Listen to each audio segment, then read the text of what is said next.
everyone and welcome back. So this is the second writing workshop, which is going to be all about writing a recount. So if you've not yet checked out workshop number 1, which was a narrative ending, so ending a story, go and have a look. I'll link it below so that you can find it. But otherwise, this one is all about writing a recount. So the first thing to discuss is, what is a recount? So a recount is something that retells you events that have already happened to you. So you're not telling me something that's happening to you now or something that might happen to you in the future, so some plans that you have got. You're telling me about an event that has happened in the past. There are a number of different ways that you could do this, so some have appeared on your screen for you now. So it might be a letter. You might be writing to somebody to tell them something that has already happened to you. It might be a personal story, so it might be a story that you're writing where what has happened to your character is in the past, or you might be writing about something that's happened to you in the past, but you might be tweaking it a little bit to make it a bit more story-like. Another option is a diary entry. So obviously when you're writing in your diary, you're writing about the things that have happened to you that day or that week, so you're retelling your events of the day.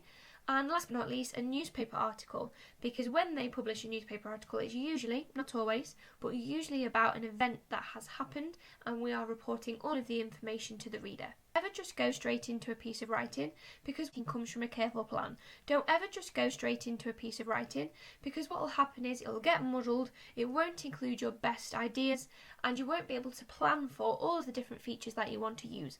So on the screen are 3 different kinds of plans you could use, but if you like to use your own plan, then that's absolutely fine. These are just some ideas. You could even take a bit of a selection from all 3 to help you create your own plan, which is going to give you a really, really good foundation for your piece of writing. Is just continue to use the same overused adjective I want to do, particularly in year 5 and 6, is just continue to use the same overused adjectives, adverbs, any type of word like that. You just don't want to overuse them. So what I would suggest is any word that you think that you might use a lot of in your stories. So for example, said, if there's a lot of speech going on, don't overuse said. You can use it once or twice, but no more than that. So what you might want to do is, what has been done here for you, is to create a mind map, which is going to give you lots and lots of different words that you could use as an alternative to said. You don't have to know them off the top of your head. You can use an online thesaurus or a dictionary, or you could even use a regular thesaurus if you've got one of those in your house, to find lots and lots of different words. Now, because we're actually going to have a look through some of the TAF, but here are the main things that you need to think about when you're writing a recount. So, chronological order. That means put things in the correct order that they happened. Don't start by telling me about what happened at dinner time, then tell me what happened in the morning, and then finish by telling me what happened in the evening. The order of events are muddled there, so it has to go in the order that they happened. It's written in first person, so it happened to you. You are retelling me something that has happened to you. Even if you're writing it in a character, as though a story, you are still writing that story as though you are that character, so it will still be written in first person. Number 3, and probably the most important, written in the past tense. A recount is telling us things that have already happened in the first place, in the past. So what this means is that all of your writing is going to be in the past tense. Don't fall into the trap of saying that I am doing this or I will be doing this, because you're only telling me about things that have already happened. And time connectives, because obviously you're going to be telling me about more than one thing that happened, and we're going to be moving through the timeline of that day or that event. So things like first, second, then, after that, furthermore, finally, all of those time connectives help build a picture, particularly when it comes to writing in chronological order.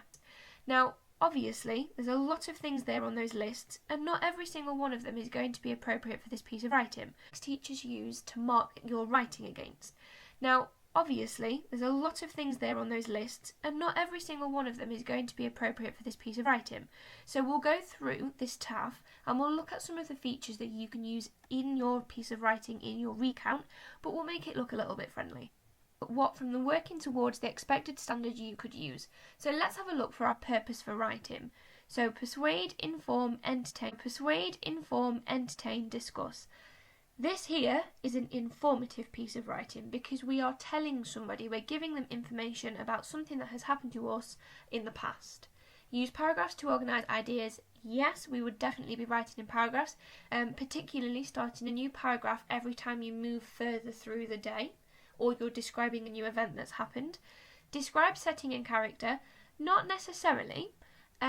Not saying don't ever use them at all, but if you're writing, for example, the story, the narrative part of this, so you're creating a personal story, it might be appropriate to describe your setting or to describe your character, but it's not as big a deal as if you were writing a narrative ending like in the last video. Devices to structure writing such as headings, subheadings, bullet points and fronted adverbials. Headings, subheadings and bullet points not necessarily. Headings and subheadings, yes, if you're writing a newspaper article, but not if you're writing the other ones. Fronted adverbials, yes, because we talked about on the last slide that you can use time connectives, which could be used as fronted adverbials. Use mostly correctly capital letters and full stops, question marks and exclamation marks, commas for lists and apostrophes for contractions.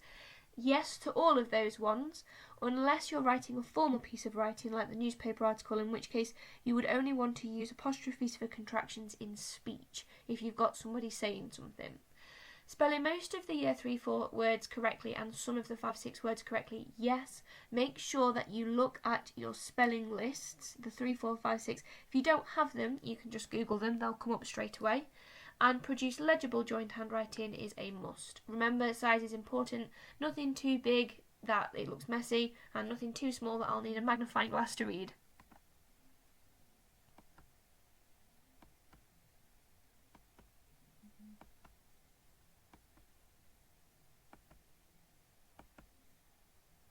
So there are the things that you would definitely need to think about when you're doing your writing. If you're making a plan, you might want to pause this and just make a note of some of those things before we move on. Creating atmosphere.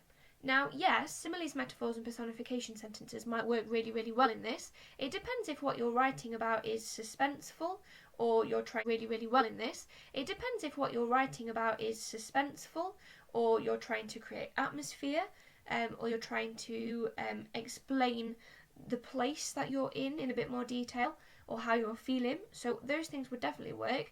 Just make sure that you're using them for the correct reason. Speech.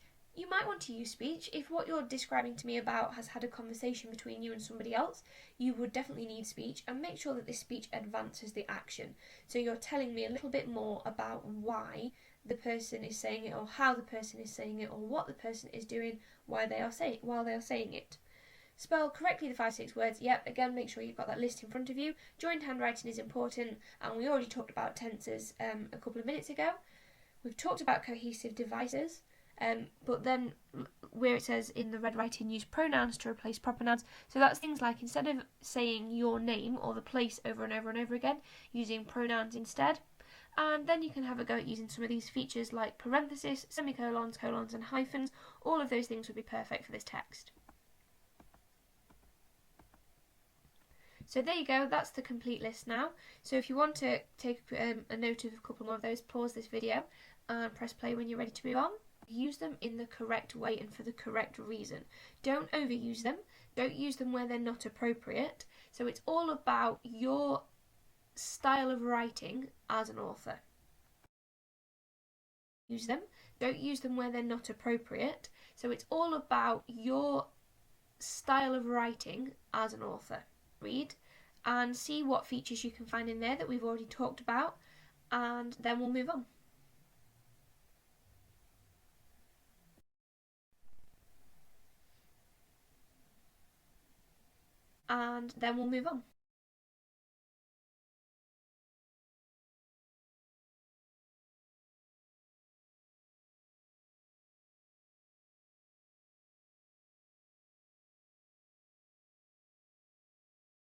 So you might be describing to me an accident, a robbery, a breaking and entering, so anything to do with that. You could write about your most embarrassing moment, which would be fantastic to read.